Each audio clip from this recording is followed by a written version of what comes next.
What's going on, guys? We're back at it with another headphones review, another open back headphones review, which I've done several at this point on my quote unquote audiophile journey.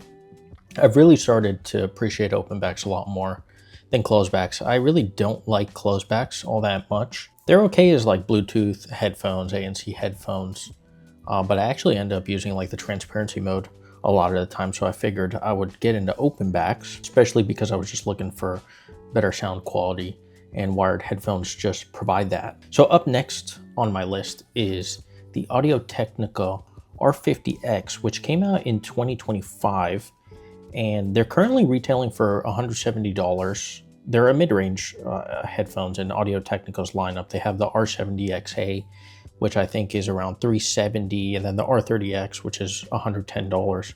So this one kind of sits in the middle, although a little bit less than the middle. You would expect these to be around over $200, but they're not. And I actually got these for $150 during, I think it was the Black Friday sale or right after Black Friday. Basically, I love these. These are one of the best headphones that I've tried, without a doubt. They have 45 millimeter dynamic drivers. They weigh a little over 200 grams. They're insanely lightweight. And we'll get into the build quality and the comfort in a little bit. But before I do, I wanted to just read something that's on Audio-Technica's box, which tries to explain who these headphones are for. Featuring drivers engineered to deliver extended bass and an accurate upper mid-range, the R50X provides clarity and punch without sacrificing overall balance. That just explains it right there. That explains the sound quality almost perfectly, and probably better than I can explain it, but we'll get into the sound quality in a little bit. But overall, these are just some of the best clear sounding headphones that I've ever tried. And the fact that they were able to pull this off at a really competitive price point, especially in today's market, with all the tariffs going around that are driving the prices up of a lot of electronics, including headphones, I think is really commendable on Audio-Technica's part. They're not perfect. They do have some flaws, and we'll get into them as this review goes on. As a disclaimer, Audio-Technica did not send these to me. I bought these with my own money, like I said, for $150 when they were on sale. And I haven't decided yet if I'm going to keep them, but I think I'm going to, because I have not found a pair of headphones that sound as good to my ears, to my ear anatomy, to my personal preference as I have with the Audio-Technica R50X. I've tried a lot of open back headphones over the past year or so. I tried the Sennheiser HD490 Pro, I tried the HD505, 550, I've tried the Beyerdynamic DT900 Pro X, I tried the Aune AR5000, a lot of them. I've tried a lot of them. A lot of the ones that are around the 300 and below price range. I really haven't gone too much past that because I don't want to spend that much money on a pair of headphones. And I do feel like you get diminishing returns once you get over that kind of price threshold. But these just sound so good to me, and I think they just work really well with my personal preferences and just my ear structure, I guess. Speaking of ears, that's actually where I'm going to get into the first con with this headphone. And I guess we can just start with build quality and comfort. They are very comfortable, but I can't get like the perfect fit because these ear pads are just too small, man. Too small. Like, well, you are getting enough actual like width. You're not getting enough height. And the depth is not very deep, but I actually don't find it a problem because I don't feel like anything is protruding out. The driver's not like touching my ear, which I've had an issue with that with the HD 550 and 505. So I was kind of surprised that even though they're not deep, I'm not getting that issue. But I am getting an issue where I just feel like my ear is cramped because it doesn't have enough room vertically. So I think this will depend on your personal ear size. I haven't looked at replacement ear pads yet, but I think I'm going to give it a go, especially if I do end up keeping these. I know they have the Refine ear pads that were for the R70X that came out a couple years ago, but I don't think that actually solves the issue of the verticality. But I might give it a try because they're deeper and it just seems like it gives you more of a spacious feel in the ear pads, and I think that's definitely one of the drawbacks of this headphone, and I think that's probably where most people are going to have an issue with these. As for the rest of the comfort, I mean, it's great. It has like the perfect amount of clamp force where it's not too strong, but it's quite light and you don't really feel it putting pressure on the sides of your head or temples at all. And then you have these little nuggets on top of foam with a nice little kind of fabric material that feels really good.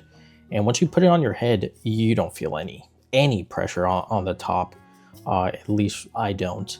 And it's nice that they have a little blank space here on top because it relieves a lot of the pressure that you get from headphones that have foam all the way across the top of the headband. Adjustments are pretty easy. I know this seems like it was an issue on the R70XA, but the R50X really doesn't have that issue.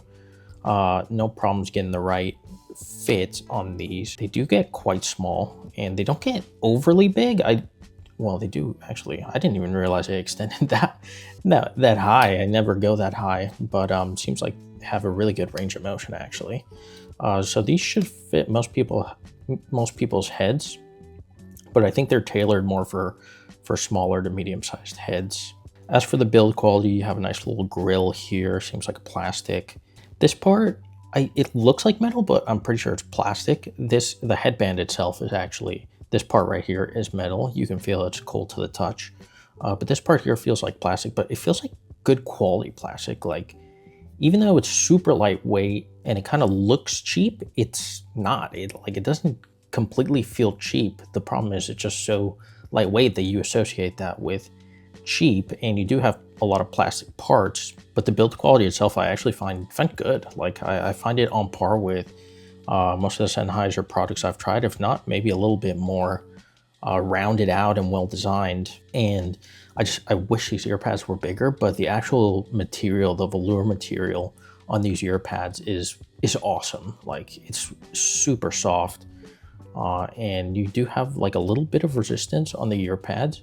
So they're good ear pads. They're really nice ear pads, and I think they might actually be better than the ones on the R70XA, which, from what I've read. The only problem is they're small. They're too small. But I can wear them, like, they disappear once I get the proper fit. The problem is actually getting my ear like completely situated inside and not kind of feeling a little bit of weirdness or discomfort. So I think that's where the biggest drawback will be for a lot of people in terms of the comfort and the build quality. I don't think the build quality is something to worry about, to be honest with you.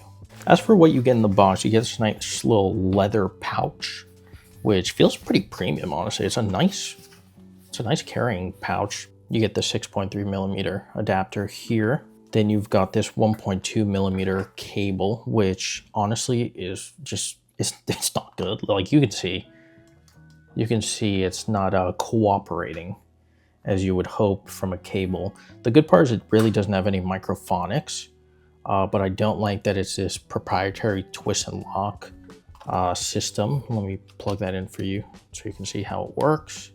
Plug that in and then you twist it and then you're locked in. So it's a decent system. I wish this was like mini XLR. I think that would be awesome. But you get this cable, which is 1.2 meters. Did I call a millimeter before? I might have. And then you get this other cable, which is basically the same. It's really long, but if you have a desktop setup where you need to be moving around, I think it could be quite nice. And I actually like the termination on the 3-meter cable. You can see the gold plated. And it just seems to fit better in my DAC and amp. I'm not sure if there's an actual benefit to the termination here on the bottom being a little bit different, but it just feels better when I plug it into my amp, my Fozzy Audio K7 amp. Okay, so we've covered build quality and comfort. We've covered the price. We've covered the accessories that you get with it. So it's time to get to the sound quality, which is what everyone obviously wants to know about. And like I mentioned before, these are just some of the best sounding headphones that I've tried. The caveat is that I haven't experienced headphones that are over $340, $350. The HD490 Pro is the most expensive headphones that I've tried, but they're not generally regarded as the most amazing for music. They're more geared towards like gamers, and they're good for music. And then I've tried other Sennheisers like the HD5 series, which I find really nice. I think they sound really good, but when I did a one-to-one comparison between the HD550 and this R50X from Audio-Technica, what I found was that these were more spacious. The HD550 felt a little bit warmer and fuller, but almost like the instruments weren't separated enough in mixes, especially in busy mixes. It just kind of felt a little bit jumbled together, which is surprising because before I even got the R50X, I was really liking the 550. The R50X just does something that really just works well with my ears and my personal preferences. Vocals are just so clear with this headphone, more so than I think any other headphone that I've tried. The vocals are like extremely present and they pierce through mixes, which maybe you might not like that, but I love hearing vocals. I love the little micro details in Bad Bunny's voice, for instance, or a female singer like Billie Eilish. These do that so well. They bring about so much detail in certain voices, and the voices are just present. And you combine that with a really punchy low end, which out of the box is not bassy by any means. In fact, it's more leaning neutral bright. But once I plug these into my Fozzy Audio K7 amp and I put like a 3 to 4 decibel bass shelf on it, I mean, these absolutely came alive, and they were stunning. Even out of the box, I found them to be very musical and very detailed, and I was hearing things that I haven't heard with other headphones. It was really bringing it out of mixes in a way that was really impressive, and vocals were very present. Once I added a little bit of bass to these just completely popped, and they didn't transform, but they just became a little bit more warm. They tamed down a little bit of the treble, which without a bass lift could be a little bit harsh to a lot of people. And with that combination of just a little added bass, the treble getting tamed down a little bit, it was like the perfect mixture of sounds, to me at least. And I don't think this is going to be for everyone, especially if you don't want to or can't add a little bit more bass and a little bit more warmth. I think perhaps this might not be for you because they can be harsh on certain tracks and on certain mixes because there's just more treble presence. There's more emphasis on the high end. So the Weeknd's voice, for instance, which can get very sibilant at times, without any sort of bass adjustment, they can come across as piercing on some songs. It's like kind of hit or miss, really. But once you add that bass and lower end warmth, everything just sounds good. Every single genre.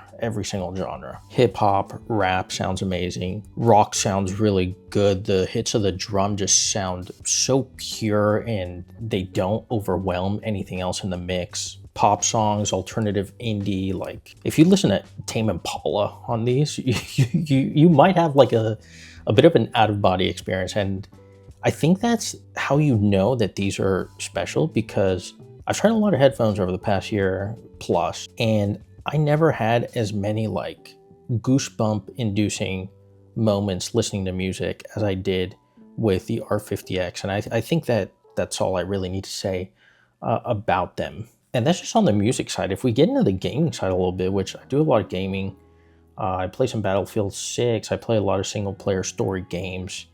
These are incredible. These are incredible for gaming.